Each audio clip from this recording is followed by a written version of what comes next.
I'll be anywhere and I'm where I'm supposed to be. That's what's up. And I usually tell the story of growing up watching my dad build computers to put food on our table. And it's later in life when you realize how powerful that image is.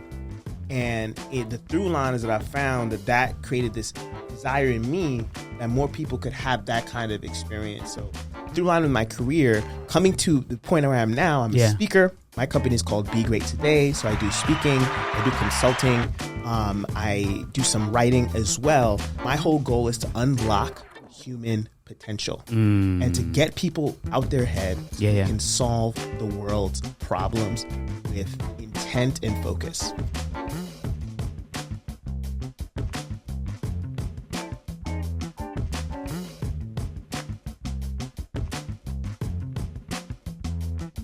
Welcome. Yeah. What up, D Hustle? What is going on there? Guess where we at, player? I love the Big Apple, baby. Yeah, I know. Every time we come to Big Apples, you always be all happy. I'm and excited. Stuff. How you been enjoying the weather? Beautiful. Better than Florida. Look at you, bro. You know? Better than Florida.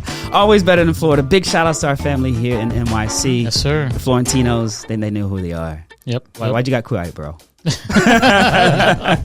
But as always, I want to say thank y'all so much for pulling up to Backstage with BobbyD.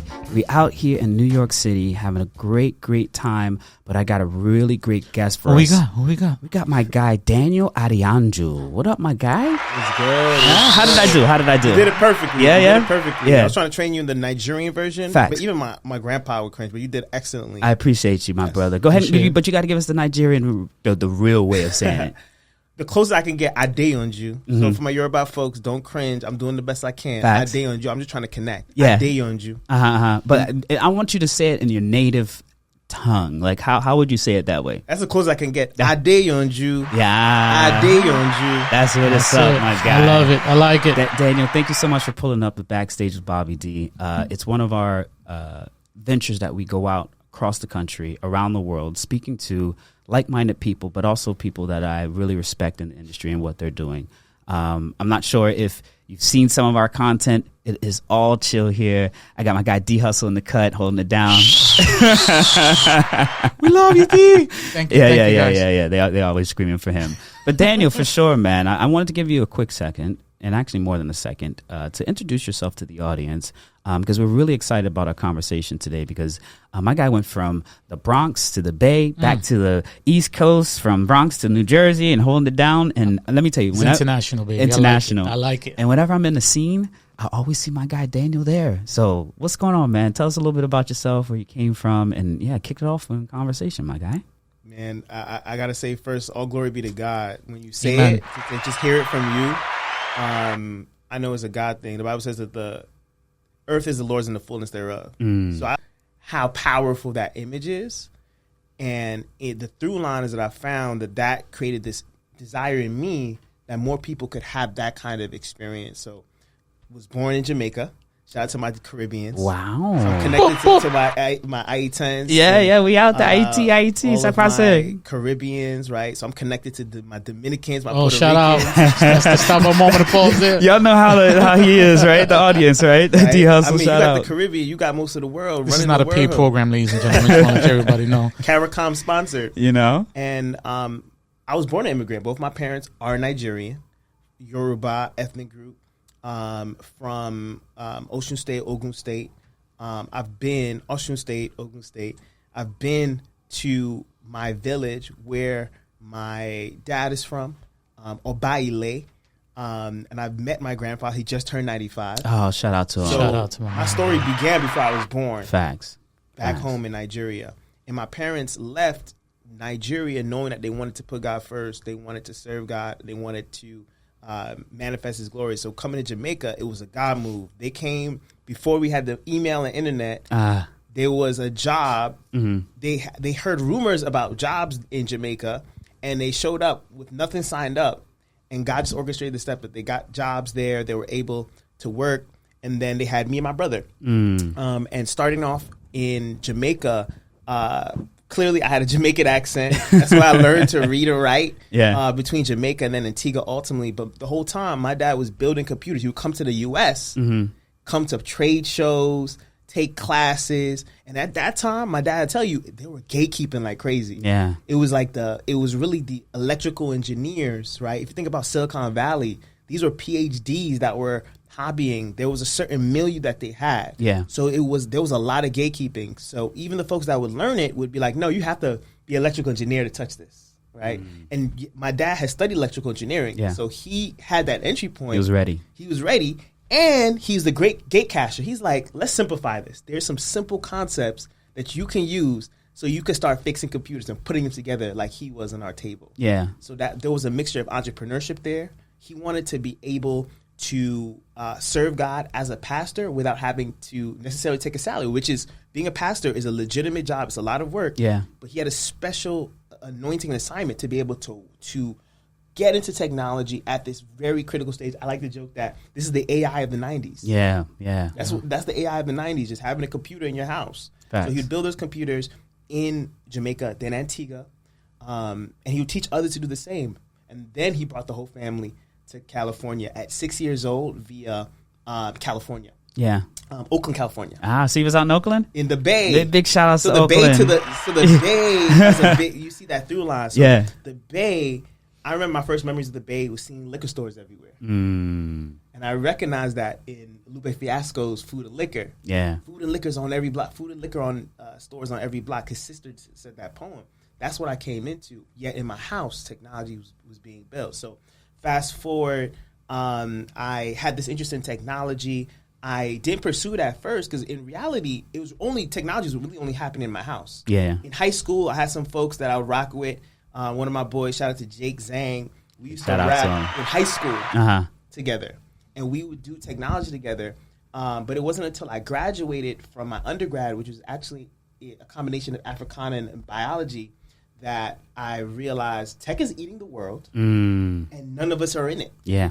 So I felt like I have a responsibility because I know what's happening and I know I have the acumen for it, and I've been doing it like in church.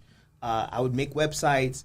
I would take my dad's C++ book and crash the code and then move on to Dreamweaver. Growing up in the Bay, taking all those lessons that I'd learned, just growing up in the church, making things happen, it inexorably led in this direction that I would be in tech. Yeah. In the 20-aughts, in the 2010s.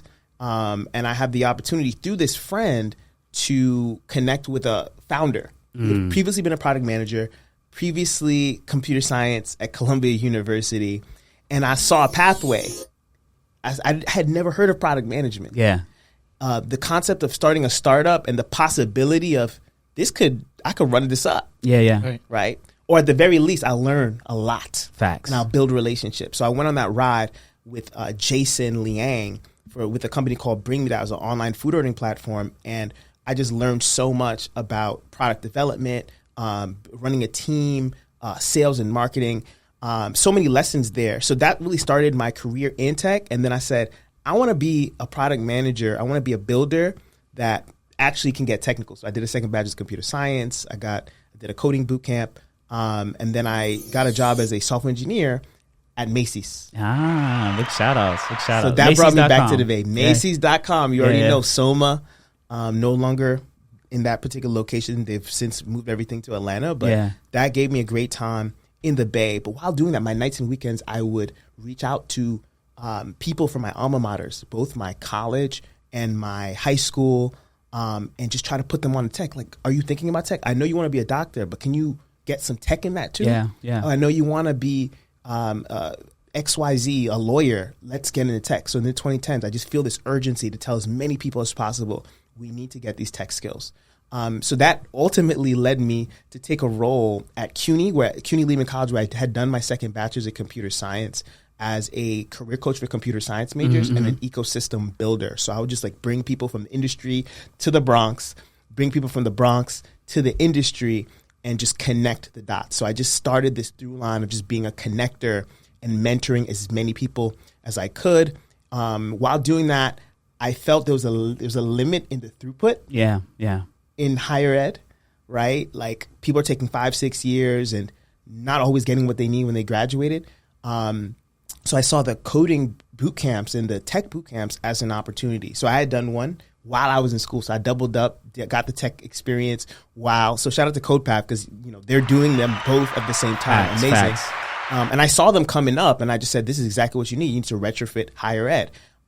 So by the grace of God, I connected with a brother by the name of Richard Rivera, who knew a tech titan by the name of Sheldon Gilbert, who was in the process of starting a DevOps bootcamp. And I got hip to what DevOps is at the infrastructure layer, kind of connecting my dad's IT background and that I kind of was running away from, and the software engineering that I ran to, and putting the two together in the sense of really serving engineers so they could do better work and increasing the quality of the software through delivery. So, and one of the things that really captivated me about that work is that it's actually very people-centered. Yes, it is. It's about culture.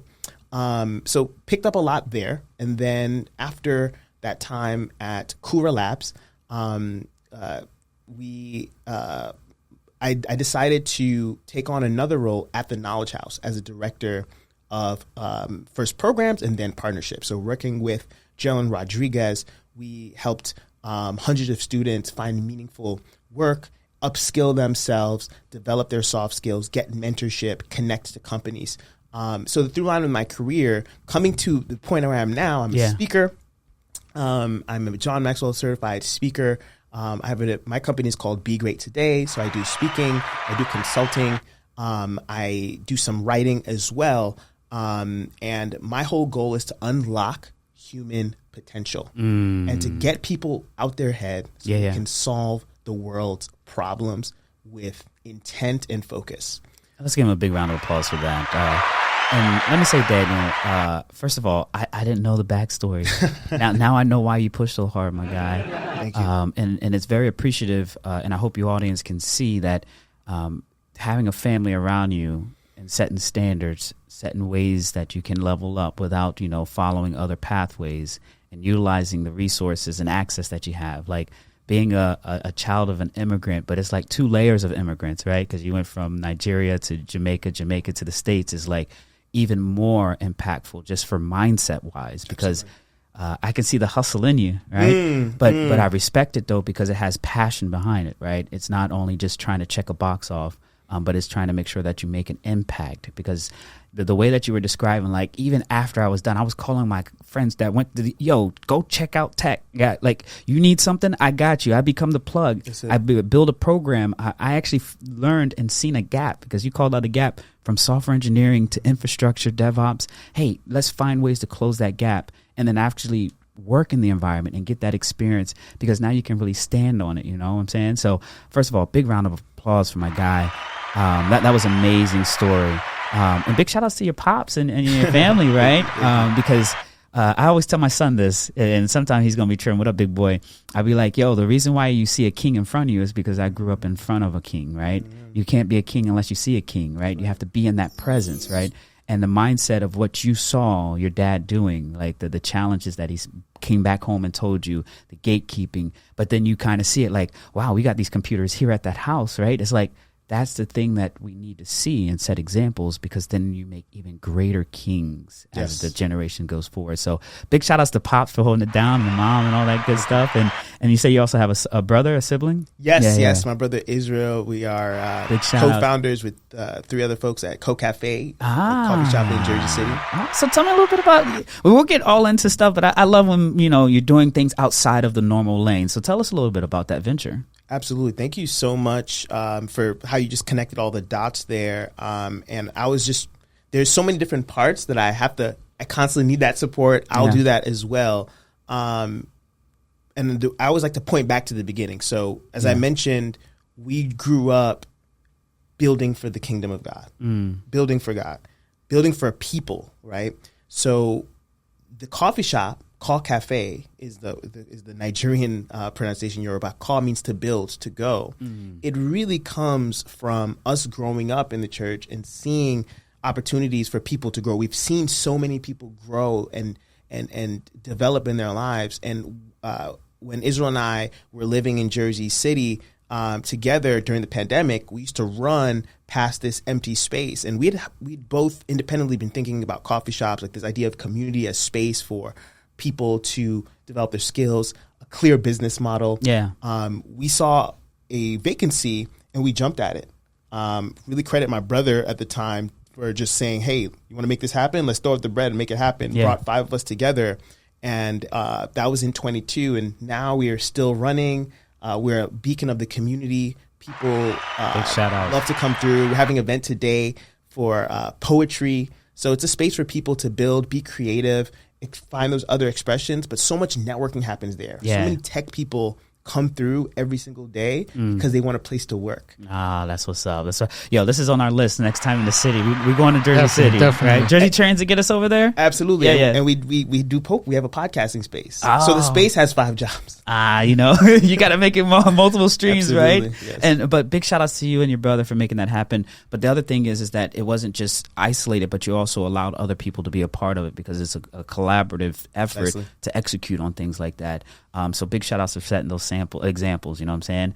We're going to jump back into tech, but we'll probably come back to the coffee shop because I'm trying to pull up, you know what I'm saying? Yes. But in terms of tech-wise, and what I really hear is that your pops gave you some means of influence, right? Yes. And in terms of when you went to school, was that something that also helped drive that decision in terms of what you were going to study, or you were just, looking for what your path was? Great question. So starting out, when I first went to college at Binghamton University, upstate New York, my goal was to go into medicine, right? My mom has a practice in the Bronx. She's been practicing over 20 years in the Bronx, but longer throughout her life in the Caribbean. Yeah, big shout outs to mom. And if you really just see like the helping healing professions, right? Spiritually and physically and technologically. Yeah, That's yeah. an important part now as well.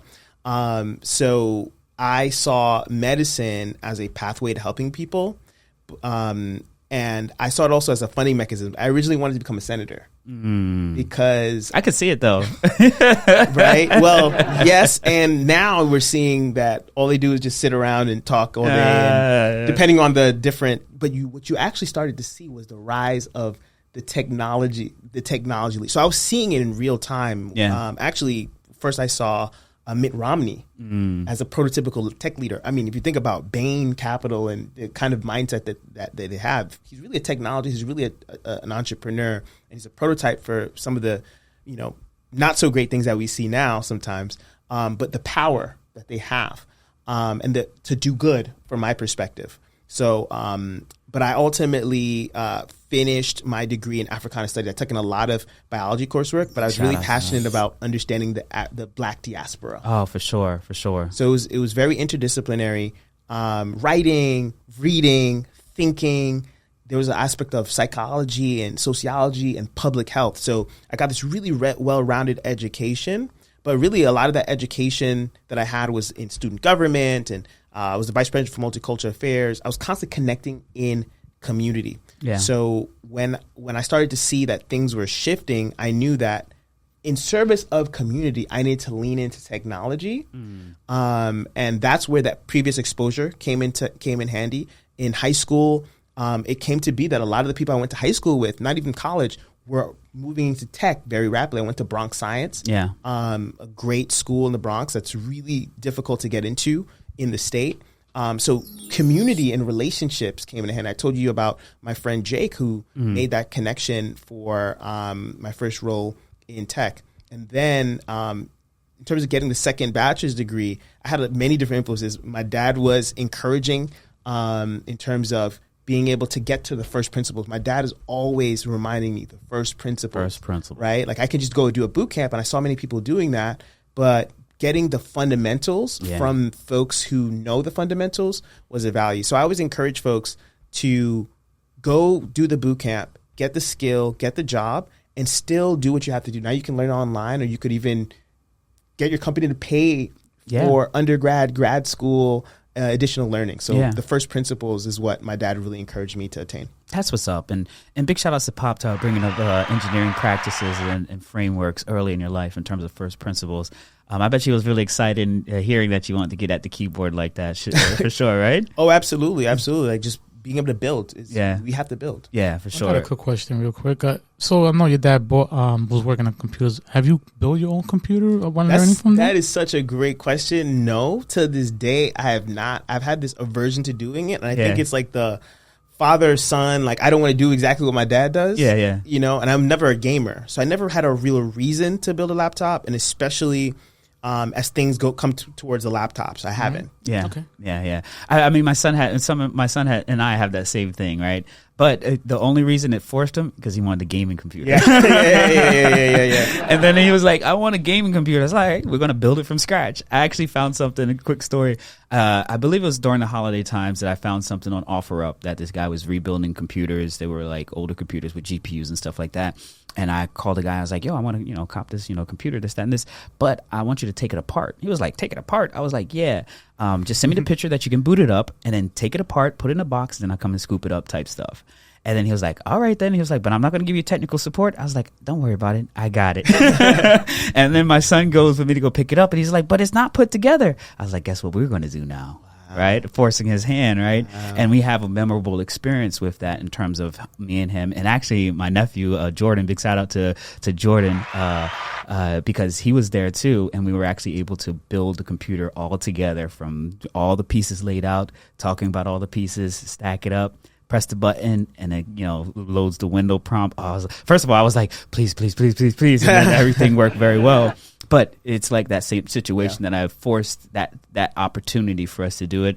But it was because of gaming. Yeah, I love that. Yeah, you created that opportunity for your son to see everything together. But it's really about the intention. Yeah. You wanted him to know that you can do this. And he is going to, over time, see the benefits of that experience. Oh, 100%. He's already looking for upgrades. He's like, "Yo, Pops, I went to Best Buy. I seen this." I was like, "Yo, hold on. First of all, bro. How you got there?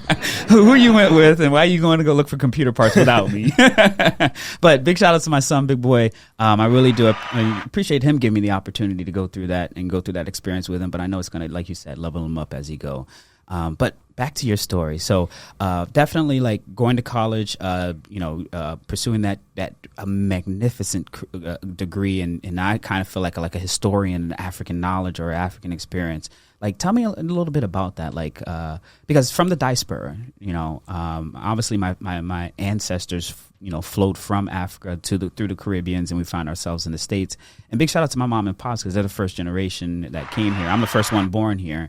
But I've never really been able to find like that connection back to the continent. And I'm really want to be, hear your experience and, developing and going deep into there. And then also, the connections that you were able to make. Yeah. Thank you so much for that question. So I think it's pretty, it's a blessing to be able to know where my family from, the exact town that they're from. And when I had that experience, I think I was like around 10 years old of going to Nigeria for the first time. My grandfather, my dad's dad, who's now late, lifted me up and said he was so happy to see me. Mm. He was so happy to see me. And he told me a couple of things. One, never remember where you're from. You're from a town called Obaile. That means town of kings. Mm. You never remember where you're from. And then he told me there's a phrase that Yoruba, my ethnic group, always use, which is never forget the father of whom you are. Right? So that speaks to lineage. Yes. And I grew up in this Nigerian household, so beyond just visiting a few times, my household, my parents bring Nigerian values in the house, Christian values first and foremost, but Nigerian values. Then it's on me to do the extra work to learn more about Nigeria, learn more about my culture, learn more about how the world works. I think that really should be everyone's focus in a broad way, starting with your own world and parts of your own experience. So growing up in the Bronx, I spent a hot second in South Carolina as well. Growing up in Oakland, I think it created this curiosity about the Black diaspora. I grew up seeing so many different people looking at each other weird. Yeah. Like, African Americans looking at Africans, Nigerians or Africans looking at African Americans, Caribbeans. It's just this, I came to understand over time that everybody's looking through somebody else's lens. Yeah. Right? So, and now I have the language. I want to know what God says about me. What does God say about all of us? And there's gold in all of these cultures. That's what I came to understand. So in my Africana Studies degree, it was very, as I mentioned before, very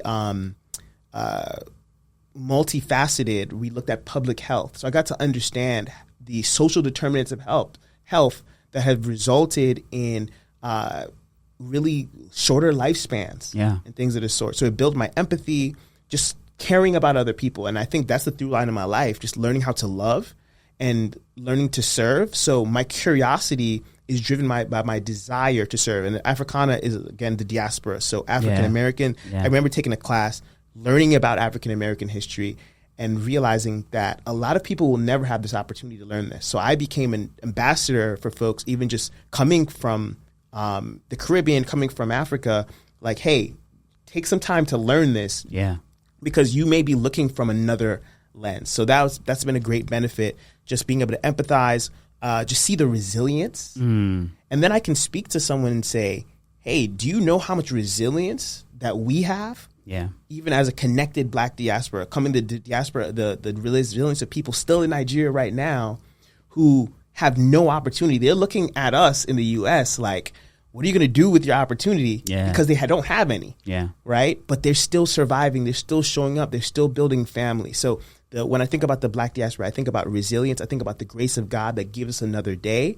I see culture. We build stuff. We make stuff. We have inventors. Right? We have the BobbyDs of the world. I'm out here. we have Anthony Mays, the Morgan, the Latimers of the world. Yeah, right? What's up, Anthony? So we have so much to build. We have so many problems to solve, and we are problem solvers. That's what's up. Big shout out and big round of applause. And the reason why I'm tying this back together into the intersection of technology, because the impact that I see you making every time I see you moving is you are recognizing those that are from the diaspora and making connections. So how has that early studies helped influence you as a technologist? Absolutely. I think it's made me people-centered. And I think on a macro level, so people are the center of everything. And then you can also think about different systems. We have to be systems thinkers, right? So understanding the people systems and how the world works and how some of the ravages of history took place and the reverberating effects, but also the triumphs, I think has been very helpful. I also did some coursework in biology as well. And it's crazy how that comes out, like classes in Java. Yeah. It comes from biology. Yeah. Because there's nothing that's just created out of nowhere. They're using other models. So in my public health class with Professor Okoro, I remember she's actually Nigerian, and she had come probably towards the end of my tenure, but we did research. We asked questions. Come to find out a couple years later, that is one of the core things you do when you're building a startup. You're getting feedback constantly. You're doing these needs assessment. What do you need? You're doing surveys, right? You're doing research. So that was very formative in giving me a lot of the skills. And of course, what I just did on the campus, which was as Vice President of Multicultural Affairs, Vice President for Multicultural Affairs, I was in the business of bringing people together. So I would have events, I would have forums, I would constantly try to troubleshoot issues and understand why weren't people getting together. I would constantly be building. So by the end of, I think around the time I graduated or shortly after, I came up with this, ethos for myself. Always be building, always be connecting, and always be learning. Oh, let's give that again. One more always time. Be connecting as first. Always be building. Always be learning. So it starts with the people first. Yes. Then you build in service of those people, and learning happens in order to build. Facts. So a lot of times people put learning first. You're just learning. Yeah. And nothing is built. Yeah. You have to build. And you're not just building in a vacuum, you're building for people. Facts. Big shout outs to that. And let me tell you that mindset that you're displaying here today is why I'm seeing you out here, my guy.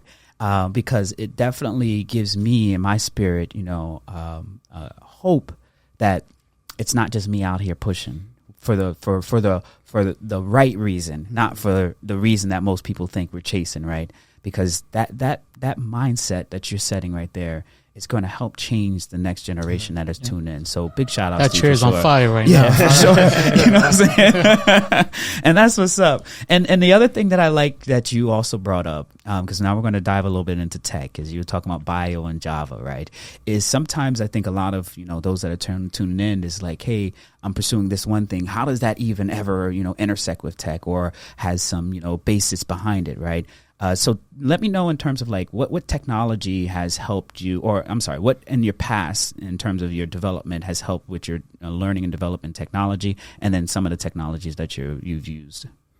So when I think about my past, including my schooling, my upbringing, and how it led into technology, I think that first, knowing that anything is possible, like just hearing stories from my dad, just like one moment, the bank account not looking right, there is an ad that's thrown up with the tear-offs, and they come and call him in for a problem that no one can solve. And he prays. He doesn't know the answer either.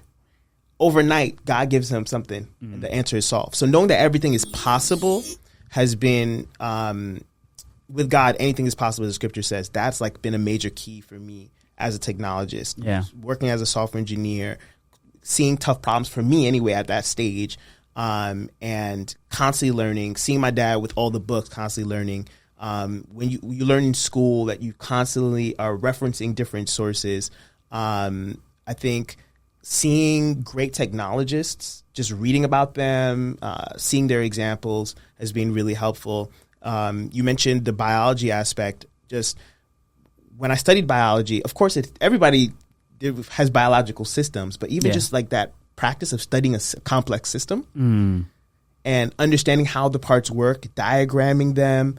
When you come into software engineering, you're doing the same thing in a different way. Yeah. And then you find that many of these systems that we make as man are actually reflections of the system that God made. So when you study biology, you're studying humans are understanding how things are put together, and then we kind of mimic that with technology. So that helps me understand classes and object-oriented programming, even thinking about automation as a way to reduce toil, right? You talk about that in DevOps. You reduce toil so you can get to the stuff that matters the most. Facts. Get to your family, get to more interesting technology problems, get to more interesting business problems. Yeah. You talk my language now when you say toil, right? And then being a reason why you focus on getting rid of toil so that you can do more interesting work, right? I have a mantra that I always mention to my mentees, and every time I say it, they're like, what? My goal has always been to automate myself out of a job, right? The job that I don't want, like, I want to go do some more interesting things.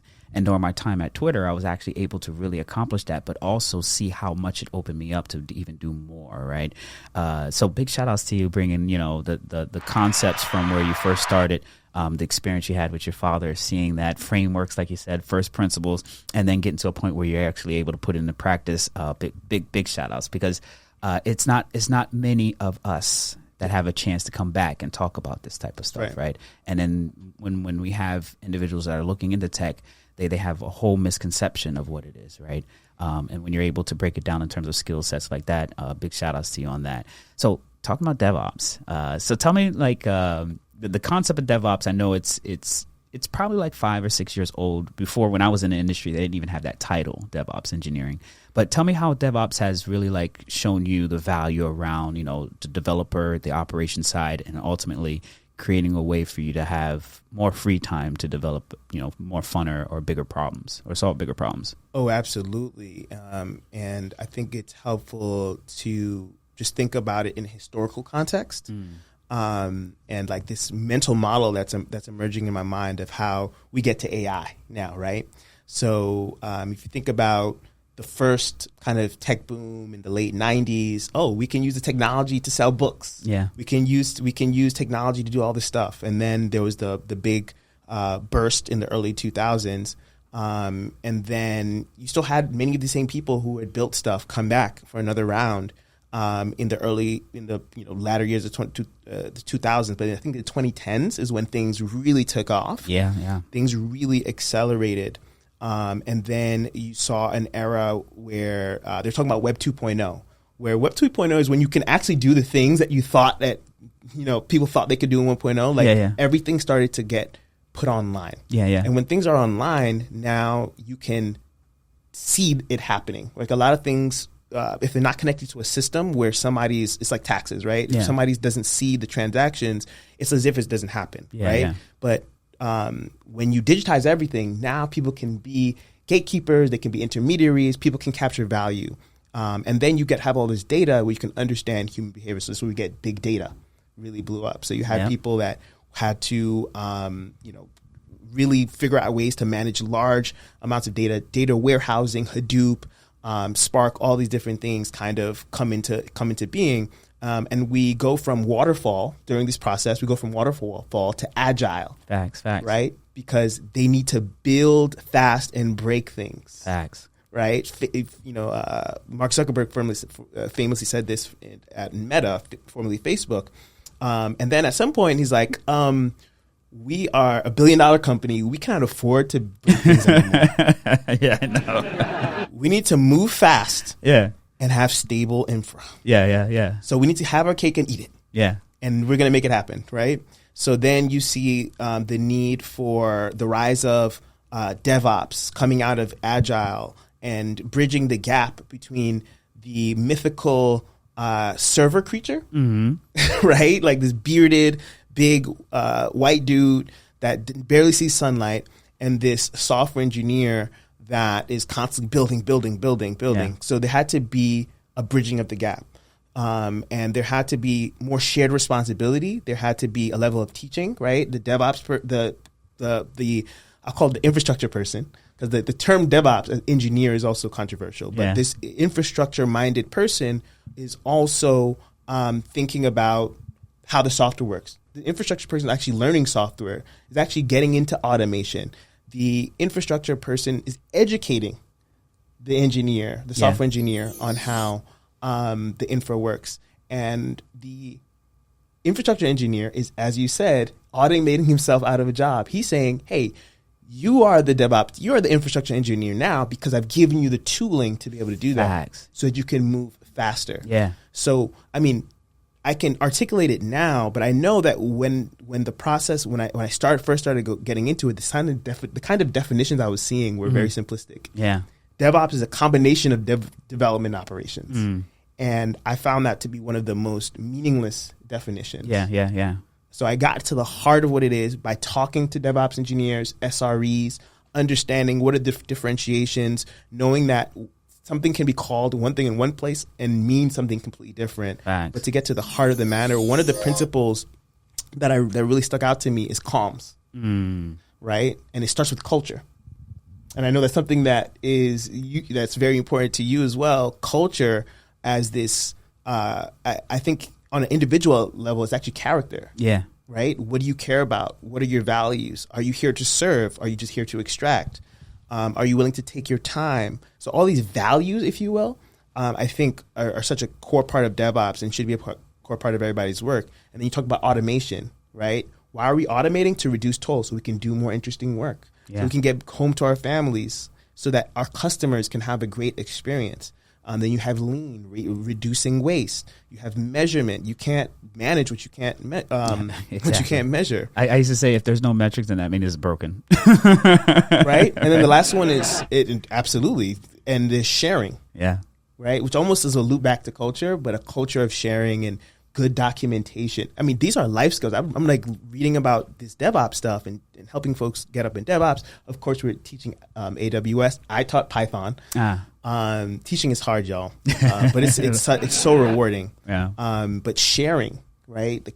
That's why it's so important for us to be writing, right? And even outside of documentation in the tradition sense, when you write, and I see your 30 days that you're doing, you're putting things out there to serve people. Yes. And they can come back to that, and that's actually an extension of yourself too. So sharing as one of those core principles is really exciting. So DevOps in general, now things are moving towards more AI, but it's still the same automation.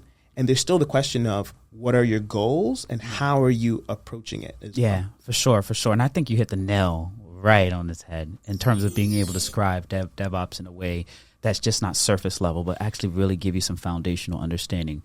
Because you are right in terms of the gap from dev and operations and closing that gap so that now the software engineer is almost the infrastructure engineer, right? That's the interface, and it's interfacing at a programming level where there's not a person in the loop, so that and it just changes how we operate. It changes how we scale. One thing that I definitely feel you calling out is culture, right? I definitely lean on that. That's something that I picked up working at Twitter. It's like, I used to go in the office and, I'm buttoned up, whatever. And my manager's like, Bobby, when are you just going to come in and be you type stuff? I was like, you sure y'all want BobbyD to pull up? And I was like, all right, then you'll see. And then eventually what it really did is empower me in an environment that allowed me to have myself. And when I came in as myself rather than putting up a front or flexing, right? And then as soon as I had that, it actually has a trigger for me to be even more innovative, right? Yes. Because now it's like, hey, I don't have to put up a front when I come in off. Actually, I'm feeling good coming into office. You know what? It's Friday. It's 4:00. Let me turn this up so everybody can feel this type of culture type stuff. And as soon as I started to create that, you actually started to see other people being more innovative. And also all the other things that comes with being and I call myself a diplomat for the customer as an SRE because I'm the one that represents the customer, right? And we have SLAs, we have defined uptimes. And if we're not meeting that, you got to come talk to me because you're affecting I'm diplomat for them, right? Yeah. That I'm representing them. And it just changes the way that you operate as soon as you put these practices put these theories into practice, but the value system around it is so massive. And the thing that's really good about where you're at right now is that I'm behind this big old FANG type company trying to orchestrate this stuff, and you're able to articulate in a way that's very receptive. You don't have to go to that FANG level to get that, because that was always the barrier. Oh, SRE is Google or these big old companies. But the concept and way that you broke that down, big round of applause. Give my God. I told y'all better be ready to tune in. I think in terms of next point in the conversation is we cannot end our conversation without talking about AI. Because you mentioned something about there's this thing that we've been doing in engineering and technology is almost mimicking what has been created, right? A mind, right? Or consciousness, or the way that we learn and thought process. And now it's somewhat developing a computing, resource or tool called AI. But I wanted to see what you thought about AI, how you feel about this wave is coming through. Here we go. And definitely some advice for, the next generation, because that's who's tuning in.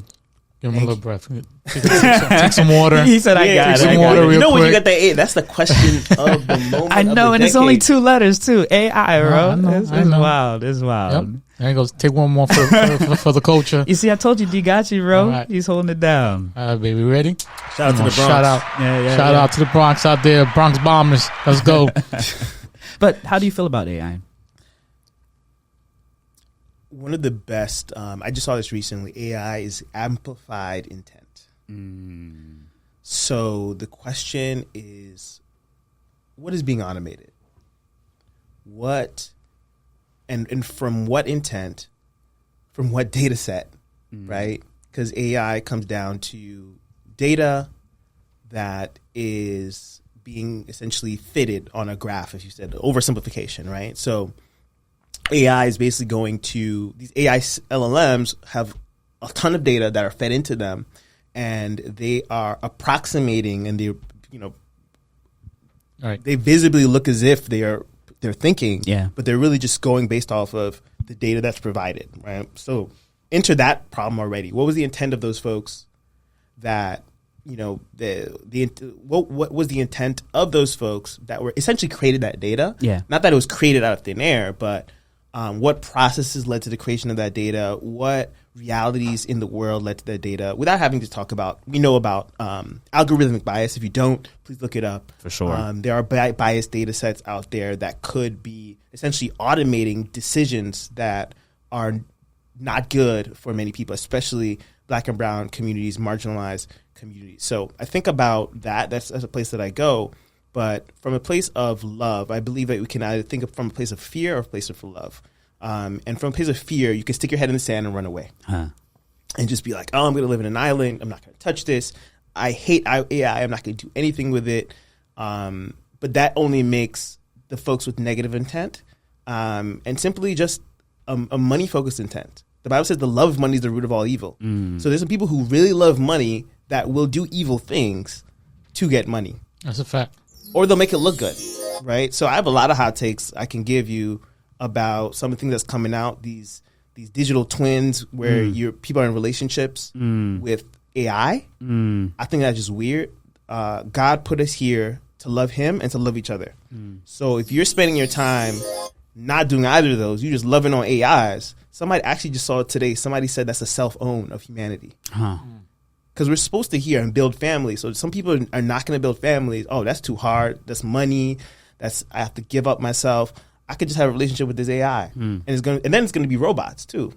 So we have to get back to basics. Our intent is so important. That's why I started a group called Christians Innovate to empower builder believers to build for the next 5, 50, and 500 years. Because what's in us is what's most important. So if I'm in the Word of God, I understand what does God say about me? What does God say about how to relate to each other? I can draw from these timeless principles and I can build good well. Yeah. As opposed to what can I build so I can make some money? You can build a lot of things. So I think our intent is more important than ever before. We need to be connected to each other more than ever before. If you look at the trend, and if you talk about, I talked about the rise of big data because they got the data and they want to monetize that data. It's actually about extraction. That's why they said data is the new oil. To get oil, you must extract, right? So if data is new oil, they're taking data from us and using that to connect us to systems that feed our flesh. So you look at gaming. There's like this immense focus on gaming. People are spending all their time on games. That's their life now. Yeah. That's their reward system.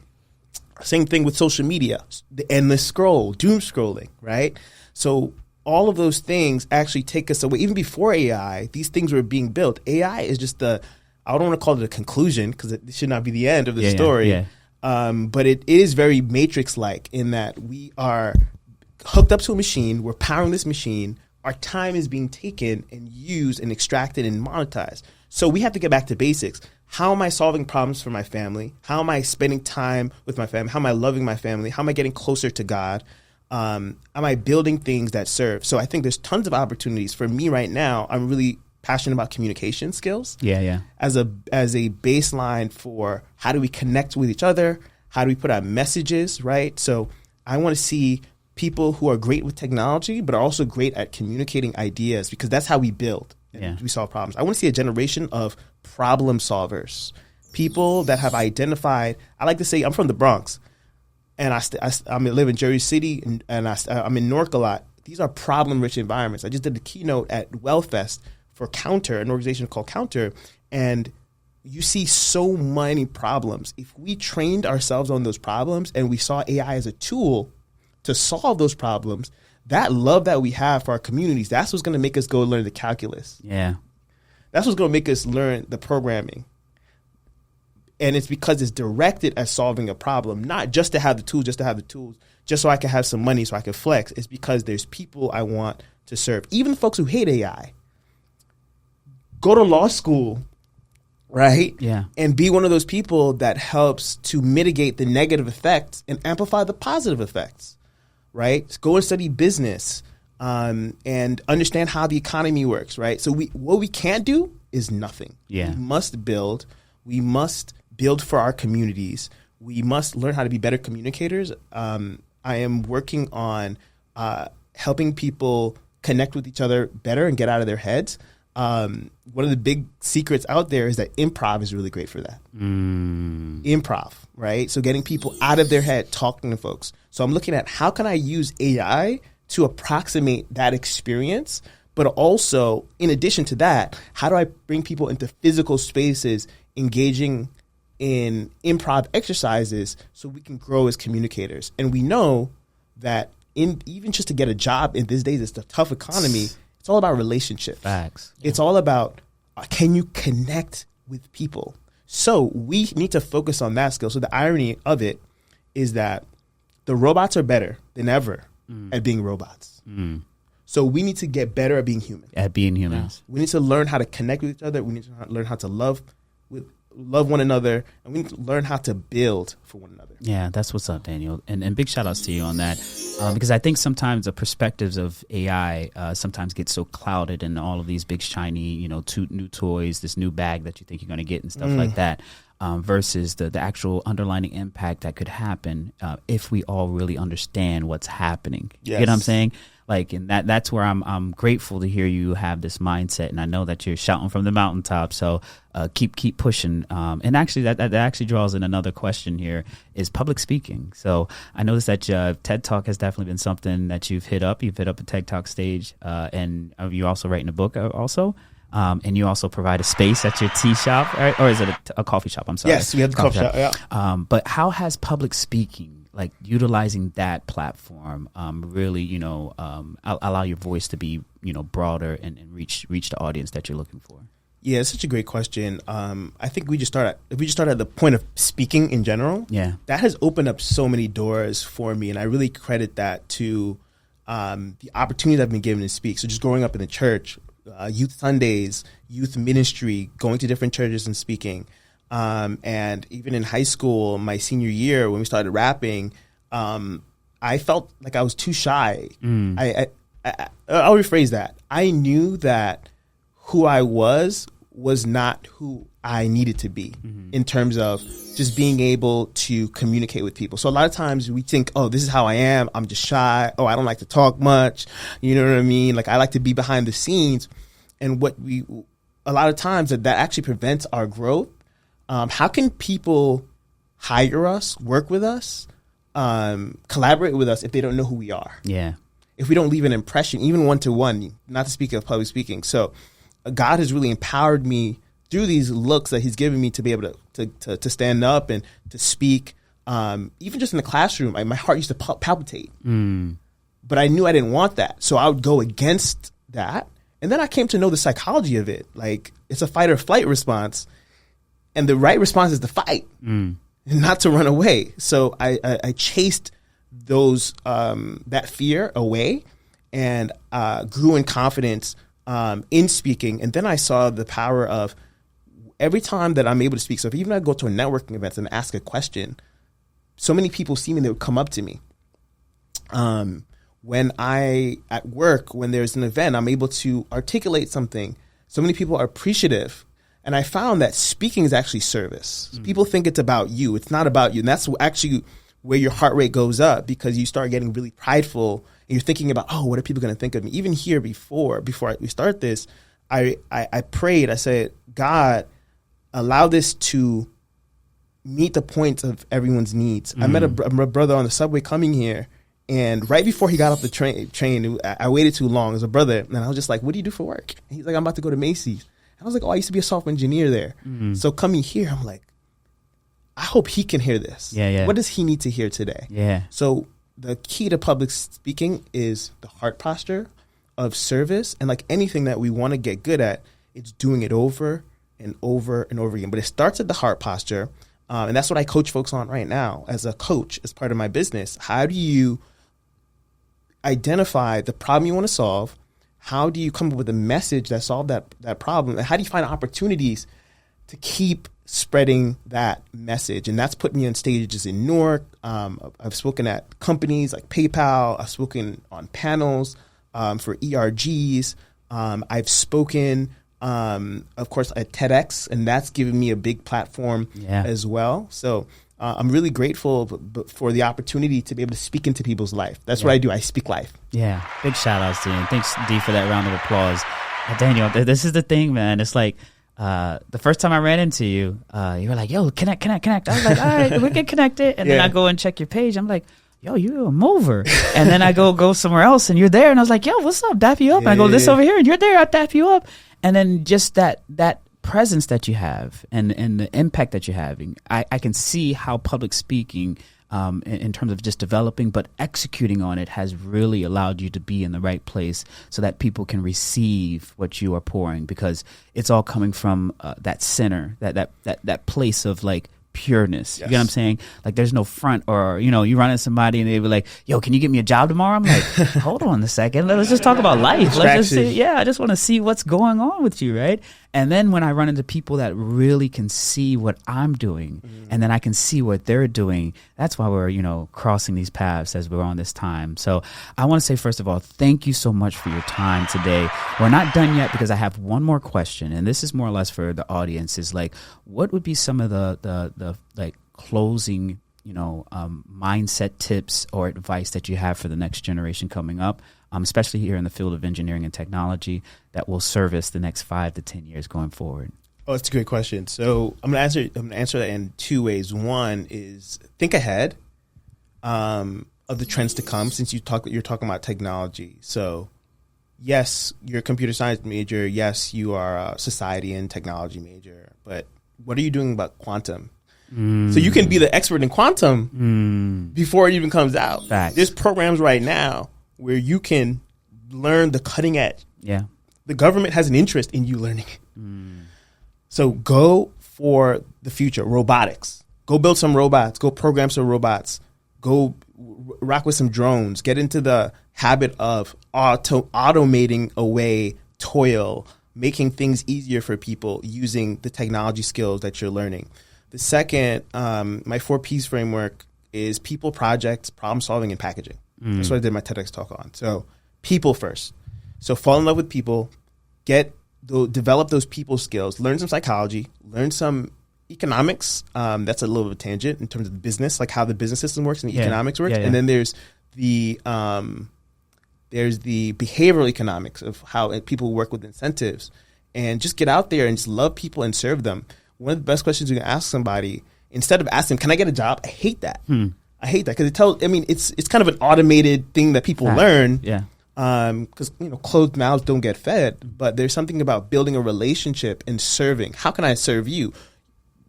BobbyD is working on so many different things. If you are a high school student, you have a college student, you have the gift of time. If you can contribute something, if you can find an opportunity for him, I've used that. Yeah. And it's opened up doors. So people first. Build for people. So think about what projects you can build to do that, and identify what problem you want to solve. So, and then packaging, be able to tell your story. So if you can, I would center, just to close out, identify a problem to solve. It doesn't have to be a final problem. I'm going to solve this problem for the rest of my life. People put so much weight on it. Yeah. But do some thinking. What problem do I want to solve right now? And get to solving. Then, if you feel sufficiently that you solved the problem or that you want to move on to something else, move on to another problem. The skills you learned solving the previous problems will transfer over very seamlessly to the future problems you solve. Roger that. My guy, Daniel. Cue that music up, D. Oh, he tried to take it all the way back. Cue it up, Daniel. I appreciate you, my brother. Thank you so much for pulling up. You my guy, man. I'm gonna see you in these streets as we move in, and we're gonna be connecting even more. Yes. Because I think moments like this allows me to really build a bond, because we had a chance to break bread in the conversations like this. You get what I'm saying? Yes. So we gonna be chatting up some more. Now, for you audience, where's the best way for them to get connected with you and find out more about your journey? Absolutely. So one, you can find me on LinkedIn, Daniel Adeyanju. That's ADEYANJU. I'm sure you can find that in the show notes. On Instagram, I am at b.great, and I have a little community there. I would love for you to join at Be Great. Be Great. Yeah. Is my message to you. My company's called Be Great Today. That is my assignment for you. Facts. I love it. So just like you said, check the show notes in the descriptions below. We'll have all the links and all the ways that you can access my guy Daniel. Again, thank you so much for tuning in, or actually coming in, and definitely having them tune in to see you, right? My guy, D Hustle. You got any last words, player?